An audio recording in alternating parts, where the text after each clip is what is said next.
Hi, mental workers. Welcome back to the podcast. Today, I'm sharing the episode with, I think you're a doctor, aren't you, Catherine?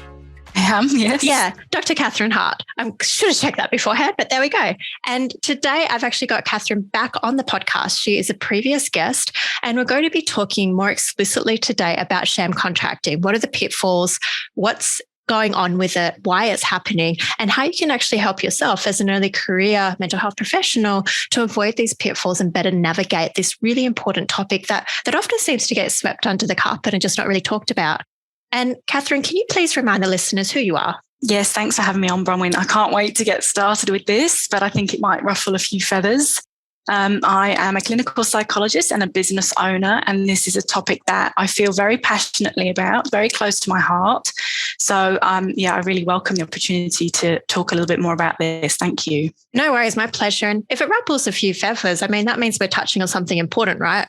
I think it's really important, but I think it can also be a really sensitive issue, especially if you are employing people or you're contracting people.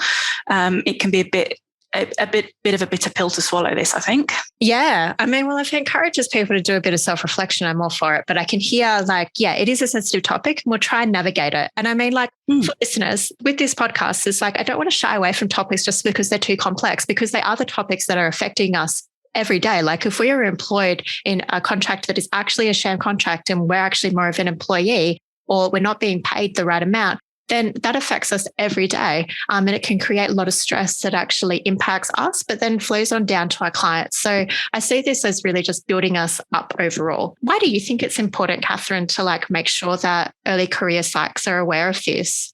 Well, I think that's a really good point that you raise, that this is people losing out on income. This is businesses taking advantage of employees, either knowingly or not. But yeah, the whole definition of this sham contracting is really when businesses are incorrectly treating their employees as contractors. Businesses are getting away with lowering their labour costs by not meeting their tax, their super obligations, and ultimately denying workers their entitlements. So it's the clinicians who are losing out here, and it's people's livelihoods. So it's a big issue. Yeah. And we're not explicitly saying this is happening for every practice, right? There are some good people out there, right? Absolutely. Sure, yeah. It's just that, and I've seen it predominantly I've seen it with my colleagues, people I've come into contact with who have shared these stories with me. And I've also seen it on various Facebook groups and social media that people have come into contact with these sham contracts. So it's at least maybe we don't really know the scope of it, but we know it definitely happens. Yeah, absolutely. And look, I've worked for a very small private practice, family-run private practice, did this beautifully. And I've worked for, I won't name them, but they're a national-wide company, basically running community health services, who were appalling at this and had spent hundreds of thousands of dollars on their contracts with their contract lawyers and were still getting it wrong and really not able to comprehend why they were getting it wrong, even though we were having meeting after meeting with them trying to explain this. So it's not necessarily that small businesses are doing this wrong and big businesses are getting it right. It can be a variety of different issues in different organizations. And yeah, it's not every organization that's getting it wrong, for sure. But certainly we want to focus on those organizations that aren't getting it right because of the impact, like we said before. So maybe I can get from you, Catherine, a few definitions. What is a contractor? What is an employee?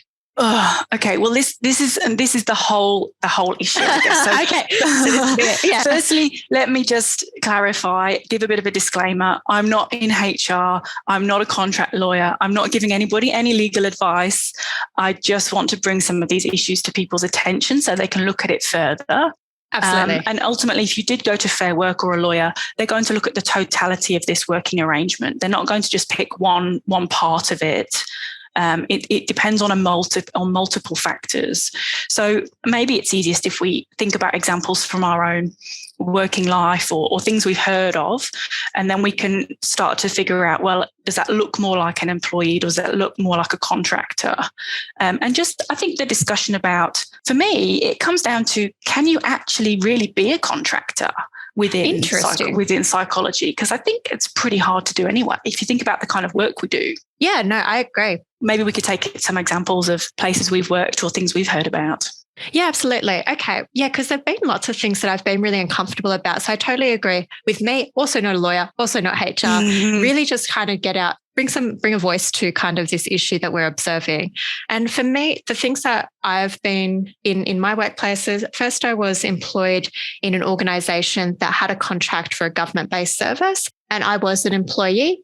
However, some of the issues that we're going to talk about with contractors were also present even as an employee, such as when I left that organization, I was advised not to tell clients that I was leaving, and I certainly wasn't allowed to tell them where I was going or what I was doing. Gosh, that's such a shame for the clients. It is, because I had established good relationships with a lot of my clients, and they also had, I guess, attachment kind of difficulties. So to not be able to tell my clients who, say, had really strong abandonment schemas or emotional deprivation, I think was doing them a disservice, certainly. And so that's something that I encountered as employee. Another position that I've held is at a hospital, and I was employed as a casual. And this isn't necessarily what they were supposed to do. Was according to our enterprise bargaining agreement, was they were supposed to offer me part-time work after 6 months. And I worked there for about 3-4 years, still doing casual work. And so, of course, I've got all the rights of a casual employee, which is similar to a contractor. Do you know that? Well, I don't know a huge amount about all the different ins and outs of different work types, but I certainly know that that's the law, right? That they should be employing you after 6 months. Yeah. And they get around it. Yeah. Yeah. And then the other experience I've had really has been, I've wanted to avoid contracting altogether. So I've seen employment positions for psychologists, and I'm like, nah, I'm not having a bar of that. It seems really scary, really overwhelming. I don't want to get involved. I've heard too many horror stories of people being taken advantage of, and I just want to opt out of it, which I think is also unfortunate for employers who are kind of calling out for psychologists to come on board. So that's really my experiences in a nutshell. I'm curious to hear about your experiences with contracting, Catherine. So now you're a practice owner, right? But beforehand, it sounds like you were in contracting positions. Is that right? Well, I was actually employed. Oh. But no, sorry. I was, which way around was it? I was contracted, but really looking at the Fair Work standards, I should have been classed as an employee. Okay. And what kind of told you that? So there's a couple of factors that Fair Work and ATO would look at. So it's things like what's the degree of control that you have over the work that you perform. So, for example, if you perform the work under the direction, under the control of your employer on an ongoing basis, you're an employee, or you're more likely to be looked at, viewed as an employee by Fair Work. I think for most of us, even if we are called a contractor, a subcontractor, most of us are controlled, if you like, told what to do by the employer. There are usually some set things that we have to do. There are some set hours that we have to work. We usually have to do things in a certain way. So if that's the case, it's more likely that you're an employee. Yeah. under this legislation. When you were looking at your tasks and I guess your relationship with your employer, you were like, look, I'm actually like more of an employee than I am a contractor. Is that right? Yeah, absolutely. Absolutely. Yeah. So they wanted me to go to their training, their induction. They wanted me to do, use their practice software, do everything via their procedures, which means I'm an employee, really. And how did you feel as a result of that? Like, there must have been some feelings leading up to actually looking at the Fair Work stuff. Like, were you feeling confused or? I spent about 2 years in discussions with them about the contract. Wow. So it wasn't just me, it was a number of other allied health professionals as well, talking to them over a number of occasions about why this was not correct. And it was like banging your head against a brick wall. No, we've had our lawyers look at the contracts. No, they would say all sorts of things like this contract is not supposed to take the place of an employee-employer relationship. You're a contractor. And they just thought that if they wrote it enough times in the contract, then that must make it true. And I was so frustrating. And you sort of end up feeling like you're going a bit crazy because you're on the one hand going through Fair Work requirement and you're seeing, no, this is the stuff that's telling me I'm an employee, but actually they're getting it completely wrong. It's all mixed up. Yeah. And so what was some of the advice that you received from Fair Work, or was it simply reading the Fair Work website like ATO and stuff? Well, they had discussions with the workplace. They came in, they had the discussions, and at the end of the day, it was not a great outcome. It was certainly not the way we wanted it to go, but everybody left. I think 90% of the allied health professionals left. Wow. Because they wouldn't give us contracts that were appropriate. And what was the ongoing impact of that on you? Like, so did you leave as well? Yeah, I left at the same time, unfortunately. Yeah.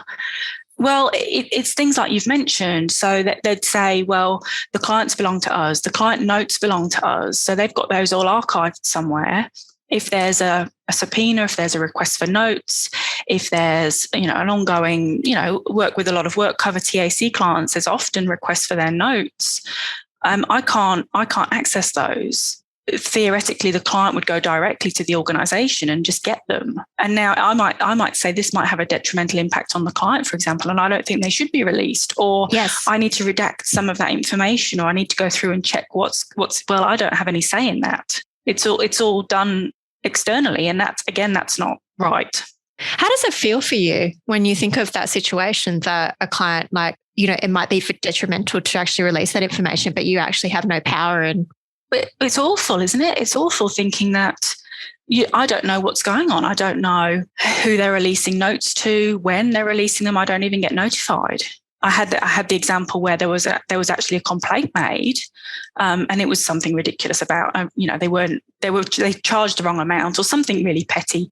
But I didn't get to find out about it until it had already been escalated and a whole hoo-ha had been created, because I was never told. It was straight to the organisation, and the organisation were dealing with it. So again, it just feels really underhand and secretive and pretty yuck, not knowing what's being done behind your back. Well, I'm interested to know the impact of you in the long term. So I wonder whether it kind of damaged your trust in employers, or made you more on edge or more wary. I would be really wary now going into an organisation. I would be, at least I'd know what to check for in my contract. Yeah. At least I'd know to be able to negotiate that straight off. I understand the terminology better now, and I understand the way that sometimes organisations will try and get around it. So they'll say things like, this should not substitute. This is not demonstrating an employee-employer relationship, for example, or, you can subcontract your work out and with our consent. And you think, well, really? How many psychologists do you know that subcontract their work out? It's not actually what happens. Who do the clients belong to? All of that stuff I'd know to look out for now, because they're big red flags for me. Yeah. So you'd be able to, I guess, protect yourself more than before when you weren't aware and you became aware of the issues. And I guess this relates to our early career psychologists, because one of the things is we often don't know. We often get out of our internship, or we're during our internship, we go into a relationship with an employer and we hope that they have our best interests at heart, but we actually don't know these potentially exploitative clauses, or that we're being underpaid. And we often have nobody to compare our situations to, a reality test. And so we're very vulnerable. Absolutely. And it's a really hard thing to understand and know about. And sometimes these organisations are not doing it maliciously. They also don't know. So when you go to them with information, they don't really know how to integrate that, because they don't really know what they're doing wrong in the first place. One of the main things that I see on the Facebook groups, for instance, is people questioning okay, I'm a contractor. I'm getting paid just to see clients. So I do not get paid if I don't see clients, but I'm also doing so much work out of seeing clients at the requirement of the employer to do these notes and then kind of meet these administrative requirements. Is that an example of sham contracting? This is the bottom line for people, I think. If you look at not what clinical hours you're being paid for, as in when your clients turn up, but if you look at actually how many hours are you at work, how many hours are you administrating your clients, and then you work out what you're being paid, and you recognise that maybe you're not being paid super, so that needs to come out of it. You're not being paid leave entitlements, that needs to come out of it. When you work that all out, are you being underpaid according to the award rate? Because the award rate is like our base salary. It's the bottom line. So that's the Allied Health. That's the Allied Health award rate, the Victoria, whichever state, the award rate that is appropriate for you. Yeah. But that's ultimately like saying that's the minimum wage that you should be being paid. Yeah. Yeah. Are you doing Saturdays, public holidays, Sundays, time and a half? Should it be double time on a Sunday? Are you doing these after hours, any after hours work? Because again, that you need to add that all up and then figure out really when you look at the hours that you're working, what are you actually being paid? I find it really sad listening to that the onus is on us as early career psychs to kind of work out all this stuff. Like, how do you feel when you kind of hear yourself say that? Yeah, it's not fair. It's not fair. It should be on the employer for sure. But this makes me think about DBT skills with clients. You know, sometimes we say, well, look, you didn't cause these problems for sure. Oh, I hate it. Yeah. You've got to figure this out anyway. Absolutely. You know, what do you want to do? So yeah, it's maybe not fair. But if you want to get this figured out, maybe you do have to put in this work, do a bit of homework around it. No, it's totally true. It's not a fault, but it's our responsibility to make sure that we are paid fairly and to actually understand that as well, because it can be protective in the future, like you say, that you would actually know what to look out for now. Absolutely. And the meaning that I take from that is, yes, I do know what to look out for in contracts now. And I think it's made sure I certainly would only ever employ people now. I wouldn't even try and contract them. I think it's just too difficult to do. So I want to make sure that I'm doing it properly, which gives me a little bit of security, I think, knowing that I'm doing the best I can to get this right. Yeah, that's really interesting. Like, what makes you say that you wouldn't even contract people now you'd only have employees? Well, if you look at those requirements that Fair Work would look at, they would say, what's the degree of control you have over your work? What are the hours that you work? You know, do you do pretty much set standard hours? Who holds that risk? You know, if a client doesn't turn up, who pays for that? If your insurance is blah, blah, blah, who pays for that? What tools and equipment do you use? Who pays the tax? Who gets paid? Or how does that happen? How regularly does that happen? If you look at the way that we do our work as psychologists, we can't really subcontract to somebody else. I can't say, oh, Bronwyn, I'm sick today. Can you come in and see my clients? No, we can't. Yeah. It doesn't work. You don't do that. No. You don't, you work set hours. You get paid regularly. So I don't think even if you give somebody a contract that says all of that stuff and you say, look, this is a contractor's contract. You're a contractor. You're a contractor. You're a contractor. They're not. I don't think, however you try and word that, I don't think you could do that very easily without getting yourself into hot water. Yeah, I think so too. You know, like even when a contractor goes in and it's like the employer is like, well, you need to follow the practice policies. Like, I'm like, is that like a contract, you know, is that an employee relationship? Because when I think of like, you know, a tradie coming to like fix my plumbing or something, I'm not saying you need to follow like the policies that I've set out here in my household and do this, do that. It's like you come and do your job sort of thing. Like, totally. That's a really easy, nice way of looking at it. Yeah. Okay. Yeah. Do you have to abide by somebody else's policies and procedures? Because ultimately, again, that's about who's holding the risk here. Yeah. And that's the employer holding a risk for an employee. That's not a contractor. Contractor just comes in, does a job, leaves again. I'm curious to know, like we said before, with the kind of bottom line, it's like we need to be aware of this stuff because it'll be us who will be affected. It will be our clients who will be affected. And so the bottom line seems to be like that we could potentially open ourselves up to being underpaid and not having our entitlements paid to us. Is that right? I think that's absolutely what the bottom line is. Yeah, that we're being shortchanged ultimately. I think there's been a recent change in legislation as well. And again, I'm not a lawyer and I'm not a HR person, but it used to be that you would need to be paid superannuation if you earned more than, I think it was $450 a month from a single source. Now they're actually saying that you have to have super contributions made if you are paid for your labour, for your services, really, period. So somebody working, even if they have their own ABN, they need to be paid super. They need to be paid super if they've got any kind of contract with you, if they're doing any kind of work, if you're paying them for their labour or for their skills, then you need to be paying them superannuation. So that's shifted as well. It's good to hear, and it's really important because we know that women tend to have lower super than males. So we're a predominantly female workforce. So we need to make sure that we're actually getting paid our super. We really do. It really irks me that we're not. Yeah, totally. Yeah. Catherine, with sham contracting, what would you like to see happen with practices, you know, small or big, around Australia? Ideally, I'd like it if the employers really did some homework here and really stopped to think about whether they were doing this properly or not, and really took a bit of a good hard look at themselves. I think it's also tricky because quite often organisations will go and seek legal advice and the lawyers will give them contracts. So the place that I was talking about earlier, thousands of dollars, probably tens of thousands of dollars on lawyers. And that was what they hid behind. Well, our lawyers have given us these contracts, they must be correct. But they weren't. And so even organizations, if you're a small group practice or something and you've gone and got legal advice, then you think you're doing everything you can and you think that's accurate. So I don't think that you can necessarily hide behind the contracts. I think you need to go and look at these specific items and really think about, if I'm contracting allied health clinicians, can I realistically say that they're contractors? Because I don't know that you can ever really say that they are. For early career psychs, contracting might be their first job after they have graduated. So they're trying to be a good clinician and learn everything that comes along with that. And then they're also trying to know their workplace rights.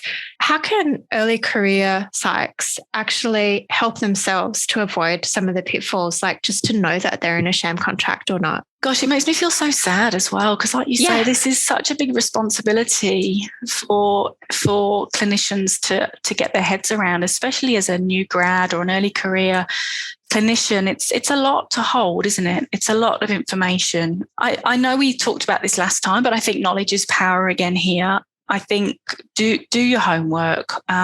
Look at the Fair Work information. It's really clear. You've got some check boxes and some guidelines. The ATO is the same.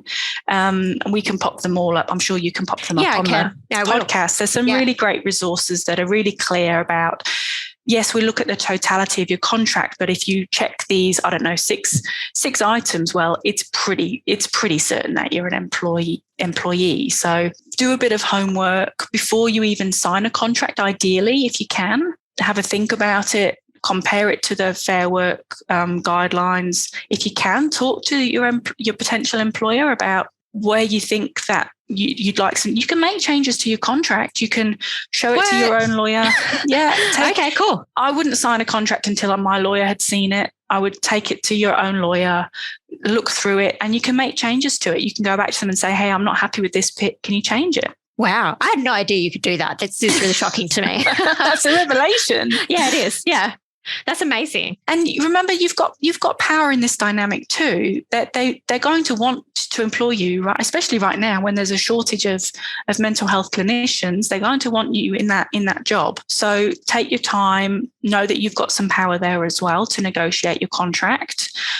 Compare it to the Fair Work stuff, and maybe talk to some other maybe more experienced clinicians in the field. Talk to practice owners perhaps, or talk to people who you know are doing this in a way that you think is fair. Come talk to me if you want. I'm more than happy to help. Like I say, I'm not a lawyer, I'm not a HR specialist, but I can help you to look out for certain things in your contracting. That's really awesome. And I really appreciate that as well, that we do have power, because as an early career psych, when I was in my first job, sometimes the impression I got when I was going for interviews, literally the interviewer would be like, oh, this is a hotly contested job. We've had loads of applicants. And you can kind of feel like, oh gosh, I just need to give into everything and I don't have any power here. And actually then you later discovered that it was false and that you were the only applicant. So it's kind of like I've got a lease that I took out, and you kind of do feel pressured, like you can feel time pressured and be like, somebody else is going to get it, sort of thing. But I always needed to keep in mind, like, I can walk away at any time. Like if things don't actually work out for me, I can go take this to my lawyer, like you're saying. I can actually walk away any time. And there are other practices. So maybe listeners, remember, you're not locked in. You can walk away. Yeah, and that's a real sales move, isn't it? It totally is. Yuck. Yeah, it is. Applying all the pressure. Come on, make a decision. Hurry up. And again, just think about: do you want to end up working for an organisation that's not going to give you a bit of time to think through this decision and be open to questions and negotiations from you? The hope is that you can ring them and say, "Can you explain this to me, or can we negotiate on something?" Because otherwise, I don't know. I don't know if you really want to be working in a place like that. Yeah. And I was in that place as well where I was like, just to be open and transparent to listeners, I think in my first role as a psych, I was earning like $28 an hour and they were charging like $260 a session. And I was like, oh, I hope I can earn more. And I actually brought it up to them and nope, they were not willing to negotiate on that at all. And then I did seek legal advice. There was some unfair stuff in our contract. And I actually did seek legal advice through a free community legal service. I had to call like on an off hour day, like 10 times sort of thing to get through, but it was totally worth it. And they were really, really helpful. So advice and legal support is out there. And I will definitely link to some of that in the show notes. Yeah, and you can do that anonymously as well if you want. You can do a sort of tip-off, a phone call or a sheet, a kind of worksheet thing on the Fair Work website. If you are either scared or you don't want to rock the boat in the workplace, you can do that anonymously as well. And they'll come and check it out. They are going to start looking at organisations as a whole anyway. They're going to start coming through and just auditing workplaces and checking that they're up to scratch. So this might happen for you if you don't feel up to whistleblowing for yourself right now, but I don't know how long that might take. Yeah, no, and I think that's really important. The people who I have met who have been in exploitative workplaces, like myself included, it took me about like 9 to 12 months to actually write a seek review to kind of like be like, I wouldn't recommend this workplace. And I think it got rejected from Seek because it was too angry. But, it took 12 months just to do that, because when we get out of these situations, we're burnt out. We are feeling so disempowered. We feel terrible and we just want it to go away. And so being able to like do it anonymously, I think would have been hugely helpful for me because I did not know that. Yeah. And I still have, I don't want to really bandy around the word trauma, but I still have a lot of certainly anxiety when certain place names that people are mentioned because of previous workplaces. Yeah, totally. And how dodgy it was and how horrible. And I didn't want to touch it. And I know, speaking to some of my other colleagues that had left, they all said, no, we don't want to rock the boat. We don't want to poke the bear again. We're out. We're done. Because it was just so horrible being in the workplace. Absolutely. But I guess like the positive is that if we do actually speak up just as much as we can, we could potentially make it a bit better for people who come after. So I know certainly sometimes when I see my previous employer come up because they hire early career psychs because they love them, because they're cheap. And I see people do that and I'm kind of tempted to be like, look, if you want the real life version of what would be like if you work here, come message me. Yeah, for sure. Yeah. It's sad though, isn't it? But, it is sad. That's the hope, that we can make this better for other people coming after us, really. Yeah. And so like, I guess with an ethically led workplace where you are an employee, what would early career psych notice that would be different? Well, I think they would be an employee for a start. They would be paid their certainly the award rate, if not above the award rate. So that's something that, for example, we make sure that we cover the award rate, but then plus extra, so that is called an all-inclusive contract. So that means that if you do work after hours or you do want to work on a Saturday, it's covered. Mm-hmm. And you don't have to faff about working out, well, how many hours did I work on a Saturday and how much extra time do I need to get paid, blah, blah, blah. It's all covered. So it means that you can be flexible with your hours. You can do what you want. So I would want a contract that was all inclusive. I would want a contract that had all my annual leave entitlements, my sick leave entitlements, mat leave entitlements, whatever it might be, carers leave. Superannuation was paid at the stipulated amount, that they had some kind of work cover understanding about, that they needed to have work cover arrangements in place. What else would I want to have? I think the rest of it probably is about being able to have those discussions with my potential employer about some of the contract. If there were any questions that I had, just that they were open and flexible, that would be a good sign. Yeah, that's probably the main things. That would all be really good. And I guess the benefits, like, I think emotionally when I hear that, I'm like, oh, good, I can breathe easy. You know, I can go into work and do my job and I don't have to worry about any of this other stuff because I know that it's all covered, rather than the stress of being a contractor and being like, hey, am I actually getting paid fairly? I'm doing like 20 hours overtime here. I'm not getting paid for any of it, just trying to meet these like requirements here. And I'm not getting paid any super. That would just be massively stressful for me and lead to burnout, almost certainly. It does leak into your client relationships too. Yeah. If you've got clients who are cancelling or not showing up, then it's pretty hard to not start getting resentful because you're sitting there, you're not getting paid, and you're classed as a contractor, so tough.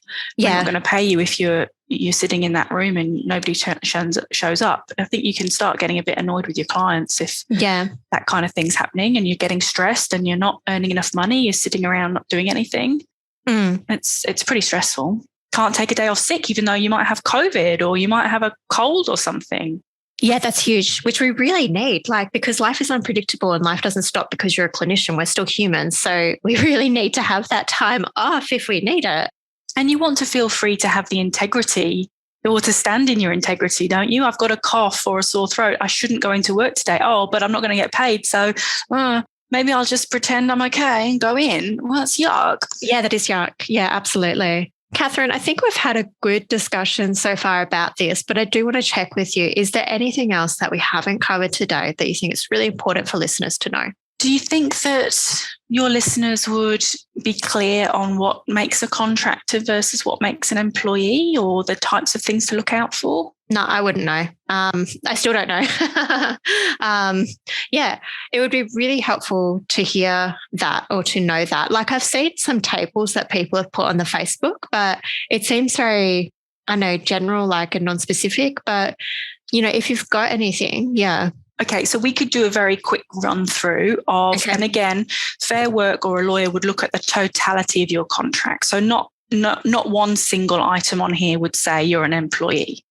But if you think about your role as we go through these and you tick off a few, that's a pretty good sign that actually you're classed as an employee by Fair Work and the ATO. So it's things like what amount of control do you have over the work that's performed? Can you decide what work you carry out, when you do it, or is that governed pretty much by your employer? What are the hours that you work? Do you work pretty standard set hours? You know that you have to go in, you know, Monday to Wednesday, my hours 9 till 5, or not. If you've got set hours, again, more likely that you're an employee. What's the expectation of work? Again, it's an expectation perhaps that you turn up and that you've got an ongoing kind of relationship. You're there every week. Again, more likely that you're an employee. You can't just not turn up or go and do another job in between or various other things. Another big one is risk. So who bears the risk? And that's often the financial risk or the responsibility. So, for example, if the clients don't turn up, whose responsibility is that? Again, if you're an employee, then it's probably the business that holds that risk. If you're a contractor, it's more likely that it's your risk. You know, if a client doesn't turn up, you don't get paid. But, you know, again, it's complicated because as a contractor, even if you're sitting in an office and your client doesn't turn up, well, if you don't get paid, probably you're not paying the business. They might be getting a percentage of that or there might be some variation of that. So actually they're not getting paid either. So again, it gets a little bit murky about whose responsibility that is or whose risk that is. It makes sense. So I guess, like, the takeaways I'm hearing, I feel like this comes back to the knowledge is power. It's like knowledge is power, listeners. Like, if you got this gut feeling that something is not right, check it out, educate yourself and get further advice. That's kind of what I'm hearing. Absolutely. Always the way. And like we've already said, there's some really great resources out there which will give people some really clear guidelines. And if you read through the guidelines and you start to think, this sounds a bit like I'm probably an employee, speak to Fair Work, speak to a lawyer, speak to a HR representative if you know one, and get some advice from them, and they'll be able to really point you in the right direction. Yeah. And I mean, just kind of tapping into my own early career feels, it's like, don't suck it up, people. Don't be afraid to be like, okay, something's not right. And just be like, oh no, I'll just carry on, because the resentment will build. You will feel burnt out. You will feel you are hating life. And that's kind of advice that I wish I'd given and taken myself when I was like in those early career stages. Yeah, for sure. And it's just not fair. No, it's not. It's not fair. And it's not okay. We tend to love justice as well. And like, we need to be fair to ourselves. Yeah, yeah. And if these people are doing it willingly, knowingly, well, that's really very, I can't use a swear word, can I? But that's really bad. It's really bad. Okay. I think that's a good place to end. That's really bad. Yeah, we'll end on that. Thank you, Catherine, for coming on and talking to us again about, but more specifically, more pointedly about this topic of shame contracting. It is something that we just hear about all the time. And I feel like, again, it's just something that's not really talked about. So I'm really glad that we could give a voice to today and hopefully spark some discussion about it's really unacceptable to actually not pay early career psychs adequately, or anybody for that matter. Yeah, anybody really in this realm. Yeah, it's not okay. Again, I will post those resources in the show notes, and I will also post a link just to Catherine's practice, so that I think there was an offer, if I'm mistaken, we can cut this out, but there was an offer that if people wanted to contact you just to check out this stuff that they could. I think I might regret that, but yes, no, I think it's really important to have a discussion about it. So I'm happy to talk about it. Like I say, I can't give legal advice, but I'm really happy to just get the conversation going about it. I think that's massively helpful because, one of the things we've touched on is that it's important to reality test and be like, we don't know what's up. So sometimes just being like, yeah, no, I think that's a red flag, I think could be massively helpful. And for business owners too, if anybody wants to speak about this, so that they can start to really make adjustments, then again, I'm really happy to talk about it. I'm really happy to help people out if it's going to make positive changes in this area. Totally. Thank you so much, Catherine. I really appreciate it. Thanks, Bronwyn. No worries. And thank you, listeners, for listening. That's a wrap. And we will catch you next time.